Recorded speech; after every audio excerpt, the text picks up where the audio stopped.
हमारे अस्सलाम वालेकुम गोट फार्मिंग टिप्स में खुश आमदीद। आज की वीडियो में आपको बताएंगे जी, ये देखें निशान आप, ये गौर से देख लें आप खुद किस तरह का है। अभी तो थोड़े थोड़े बाल आने शुरू हो गए। तो ये इसका इलाज क्या किया, ये इस बकरे के भी था, इस बकरे के काले डब्बे के, तो इसका इलाज किया जनाब।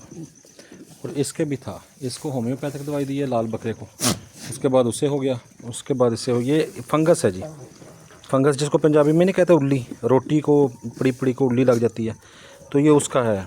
तो इसका इलाज क्या किया है ये मैं आपको बताता हूँ जी। इलाज जो है इसका बड़ा ज़बरदस्त है।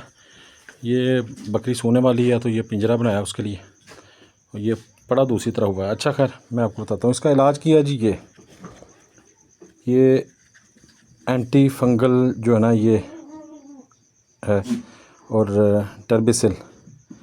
तो आप ये गोली लेके इसको दें रोज़ाना 3 दिन, और इंशाल्लाह ताला उससे ये बिल्कुल ठीक हो जाएगा। ये फंगस होती है, ये बार बार दूसरे जानवरों को एक से दूसरे को लगती है, तो अगर आप ये दवाई देंगे तो ये इंशाल्लाह ताला ठीक हो जाएगा। तो मैंने दी है, एक्सपीरियंस किया हुआ है, तो इस वजह से मैं आपके साथ शेयर कर रहा हूँ। ठीक है जी, उम्मीद है मेरी वीडियो पसंद आएगी जी। बहुत शुक्रिया। अभी ये सारे लड़ भिड़ रहे हैं, खा रहे हैं। अल्लाह हाफ़िज़।